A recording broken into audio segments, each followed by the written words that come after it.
बिस्मिल्लाहिर्रहमानिर्रहीम। अस्सलाम वालेकुम। कैसे हैं आप सब? आज स्क्रीन पर आपको कुछ चीज़ें नज़र आ रही हैं और इन तमाम चीज़ों की अपनी कहानी है। तो अगर आप इस कहानी को सुनना पसंद करें तो आपने ये लाज़मी वीडियो आपने एंड तक देखना है, क्योंकि यहाँ पे मैंने जो चीज़ें ली हैं ये पहले से ही बॉयल की हुई हैं।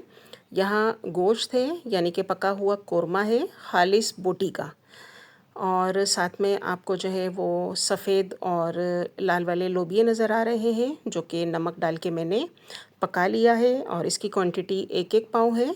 लाल लोबिया एक पाव और सफ़ेद लोबिया ये भी एक पाव है। नमक डाल के मैंने इसे उबाल लिया था। और 4 अदद आलू हैं जो कि उबले हुए हैं नमक के साथ। एक अदद आपको जो है वो अंडा नज़र आ रहा है और साथ में एक प्याली ब्रेड क्रम्स की है।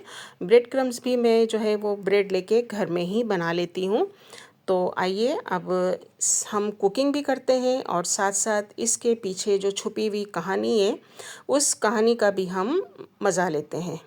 एक पतीली के अंदर आपने दोनों किस्म के लोबिया डाल देने हैं और लोबिया के साथ साथ जो कोरमा पका हुआ है ये डीफ्रोस्ट हो चुका है। काफ़ी देर पहले मैंने इसे फ्रिज से निकाल दिया था। तो लोबिया के साथ आपने जो है वो कोरमा शामिल कर देना है। आंच आपने बहुत स्लो रखनी है ताकि ये चीज़ें जो हैं वो जल ना जाए। पानी का इस्तेमाल आपने बिल्कुल नहीं करना है। और ये देखें, आंच भी आप देख लें, बहुत कम रखी है मैंने। और इन तीनों चीज़ों को आपने चूल्हे पे चढ़ा के बहुत अच्छे से मिक्स कर लेना है। पानी का इस्तेमाल इसके अंदर बिल्कुल नहीं करना है, क्योंकि ये तमाम चीज़ें जो हैं वो फ्रिज से निकली हुई हैं। तो फ्रिज की अपनी ठंडक होती है, थोड़ी नमी होती है, तो ये ख़ुद ही पानी थोड़ा सा छोड़ेंगी और उसी पानी के अंदर ये दोबारा से रिफ़्रेश हो जाएंगी, यानी कि दोबारा ये गर्म हो जाएंगी और बिल्कुल ऐसा होगा जैसे कि ये बिल्कुल फ़्रेश हमने पकाया है। इन तमाम चीज़ों को आप अच्छे से मिक्स कर लें। और यहाँ देखें, मैं आपको दिखा रही हूँ, ये लंबाई में कटी हुई बोटी है।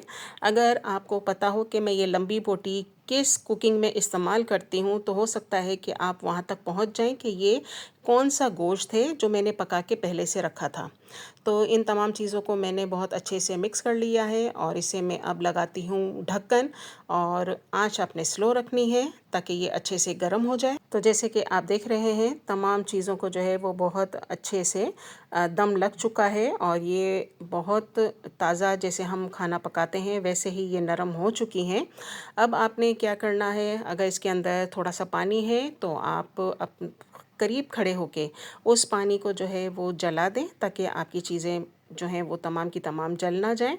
और जो हमने लोबिये का और गोश्त का मिक्सचर जो है वो बनाया है उसे आप किसी भी फूड प्रोसेसर के अंदर या कीमे की जो मशीन होती है उसके अंदर या हावन दस्ते के ज़रिए या सिलबट्टे पर आप इसे पीस लें, जैसे कि हम शामी कबाब का जो मसाला है वो तैयार करते हैं। यहाँ मैं फूड प्रोसेसर के अंदर जो है वो पीस रही हूँ और ये मसाला आपने गरम गरम ही पीसना है ताकि तमाम की तमाम चीज़ें जो है वो बहुत अच्छे से जो है वो पिस जाएं, क्योंकि ठंडा होने पर जो है वो इतना मज़ा नहीं देती हैं जितना ये चीज़ें गर्म होने पर पिसने के बाद इसका टेक्सचर ही जो है वो चेंज हो जाता है। तो यहाँ तमाम मसाला मैंने पीस के एक पतीली के अंदर जमा कर लिया है। 4 अदद आलू आपने उसी पतीली के अंदर डाल देना है जिस पतीली में हमने तमाम मसाला जो है वो गरम करने के लिए चूल्हे पे चढ़ाया था। इस आलू को आपने फूड प्रोसेसर के अंदर जो है वो पीसना नहीं है, क्योंकि आलू के अंदर जो स्टार्च और निशास्ता होता है वो बहुत ज़्यादा एक्टिव हो जाता है मशीन के अंदर पीसने से। और आलू जो है वो किसी सूरत हमारे हाथ में फिर वो आते नहीं हैं, क्योंकि इसके अंदर एक अजीब सी चिकनाहट जो है वो निकल आती है। तो आलू आपने अलग से मेशर के अंदर या हावन दस्ते के अंदर आपने इसको कुचल देना है। आलूओं के अंदर जितना भी हमने मसाला पीसा था, सफ़ेद लोबिये का, लाल लोबिये का और गोश्त का, वो तमाम का तमाम आपने आलू के अंदर मिक्स कर लेना है। और मिक्स करने के बाद, क्योंकि हमने जो है वो सिर्फ़ गोश्त के अंदर मसाला डाला था, बाकी हमने किसी के अंदर मसाला जो है वो शामिल नहीं किया था, तो यहाँ मैं एडिशनल मसाला अपने टेस्ट के हिसाब से डाल रही हूँ। कुटी हुई लाल मिर्चें हैं, ये तकरीबन मैंने कुछ 5 से 6 टेबल स्पून इस्तेमाल की हैं। साथ साथ आपने नमक का इस्तेमाल करना है, एहतियात से ज़रा इस्तेमाल कीजिएगा। पिंक सॉल्ट मैंने यहाँ पे इस्तेमाल किया है। और गरम मसाला वगैरह तो हमने गोश्त में पहले से ही डाल दिया था। सिर्फ यहाँ पे मैंने जो है वो नमक और कुटी हुई मिर्चों का इस्तेमाल किया है। और ये चीज़ें डालने के बाद इन तमाम चीज़ों को आप अपने हाथों से ही मिक्स करें। किसी किस्म का आपने स्पैचुला या चम्मच वगैरह नहीं लेना, क्योंकि हाथों से जो मिक्सिंग अच्छे तरीके से होती है वो किसी और चीज़ से नहीं होती। मसाला बहुत गर्म है, हाथों पे लगेगा, एहतियात बरतिएगा, क्योंकि हाथ जो हैं वो थोड़े से जल जाते हैं, लेकिन गरम गरम मसाला बहुत अच्छे से मिक्स हो जाता है। देखें, मुझे भी थोड़ी सी दिक्कत हो रही है, लेकिन क्या कीजिएगा, आप थोड़ा सा पंखा चला लीजिएगा, ताकि जो है वो थोड़ा इसका धुआं कम हो जाए और तमाम की तमाम चीज़ें जो हैं वो बहुत अच्छे से मिक्स हो जाएं। अब यहाँ देखें, मेरी बेटी जो है वो तैयार होकर आ चुकी हैं। तैयार होने का मतलब ये है कि उन्होंने एक बड़ी सी जो है वो ट्रे ले ली है, साथ में जो है वो प्लास्टिक शीट्स ले ली हैं, और एक जो है वो कटर ले लिया है। इस कटर के ज़रिए तमाम के तमाम जो है वो हम कबाब जो हैं वो तैयार करेंगे। बहुत जल्दी ये कबाब तैयार हो जाते हैं। और जैसे कि मैंने तमाम चीज़ें रेडी की, अब मेरी बेटी आ गई हैं, तो वो कहते हैं ना, एक से भले दो, दो से भले तीन। तो इस तरह क्या है कि चीज़ें जो हैं वो बहुत जल्दी बन जाती हैं। अच्छा, यहाँ देखें, वो कबाब बनाना जो है उन्होंने शुरू कर दिया है। और अब मैं आपको इसकी जो कहानी है, इन तमाम चीज़ों की कहानी जो हमने इस रेसिपी में इस्तेमाल की है, वो कुछ यूँ है कि आलू जो है वो मेरी बेटी ने अपनी किसी डिश के लिए बनाए थे।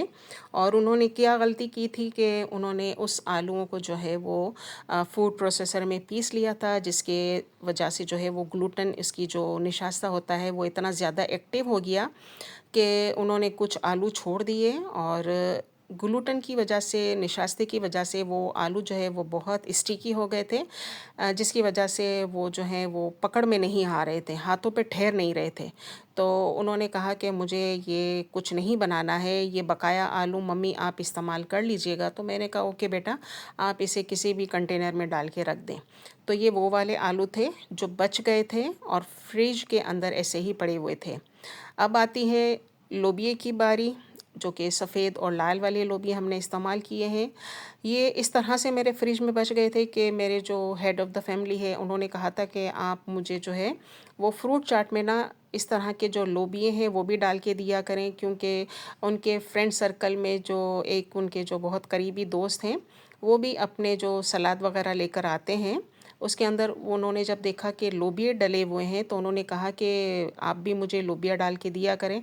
तो उनके लिए मैंने कहा कि एक साथ ही सारे लोबिये जो हैं वो बॉयल कर दूं, ताकि जब भी मैं उनके लिए फ्रूट चाट बनाऊं तो मैं थोड़े थोड़े लोबिये जो हैं वो डाल दिया करूं। लेकिन क्या हुआ कि उनको जो कहना ये चाहिए कि हमारा जो है ना वो इस तरह की सब्जियों का टेस्ट बड नहीं है अभी।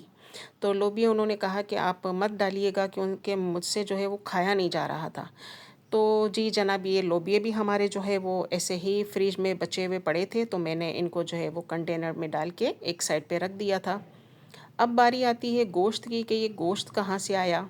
तो मुहर्रम का महीना था, और आपको पता है कि मुहर्रम में जो है वो काफ़ी सारी हलीम जो है वो आस पड़ोस से, रिश्तेदारों के घर से आती रहती है। तो वो हलीम भी हमने इतनी खा ली थी कि जो मैंने हलीम के लिए गोश्त बना के रखा था, तो मेरे तमाम फैमिली मेम्बर्स ने कहा कि हमें हलीम नहीं खानी है, क्योंकि हम बहुत खा चुके हैं। तो ये जो गोश्त है, ये हलीम वाला मेरा जो है वो बच गया था, तो इसे भी मैंने क्या किया था, फ्रीज़र में सेव कर लिया था। और ब्रेड क्रम्स भी मैंने जो है वो किसी ना किसी स्नैक के लिए बना के रखे थे, तो वो एक कटोरी जो है वो ब्रेड क्रम्स की बच गई थी। अब मुझे ये था कि अब मैं इन तमाम चीज़ों का क्या इस्तेमाल करूं। तो मेरे जहन में एक आइडिया आया कि मैंने क्या किया, गोश्त को और लोबिये को और आलूओं को मैंने इस तरह से कबाब की शक्ल में जो है इसको कन्वर्ट कर दिया। और आप ये यकीन करें कि ये बहुत ही लजीज कबाब बने हैं। ज़रूरी नहीं है कि जब भी आपने शामी कबाब बनाने हो तो इसके अंदर आप चने की दाल का इस्तेमाल करें, या कुछ लोग इसे जो है वो मूंग और मसूर की दाल के साथ भी बनाते हैं।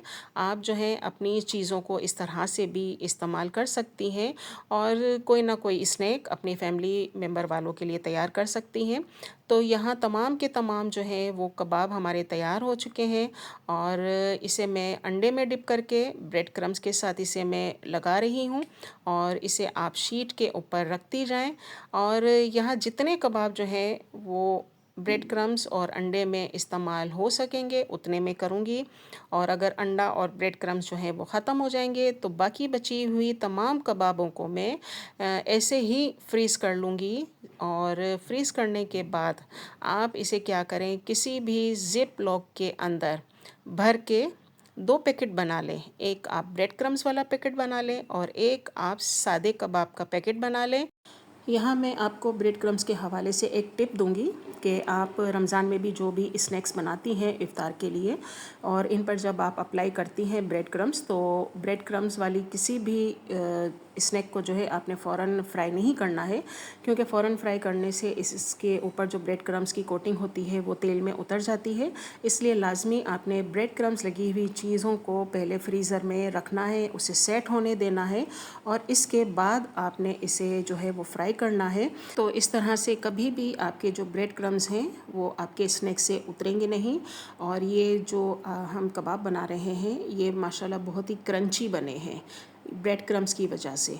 और ये आप अपने जो रमज़ान का मेन्यू होता है उसमें ये रेसिपी आप शामिल कर दें। तो अगर ये रेसिपी आपको पसंद आई हो, और ज़रूर पसंद आएगी, ये मैं दावे के साथ कह सकती हूँ, बहुत ही क्रंची कबाब बने हैं। और ये रेसिपी आप ज़रूर बनाइएगा। वीडियो को लाइक करें, शेयर करें और मुझे दुआओं में याद रखें। अल्लाह हाफ़िज़।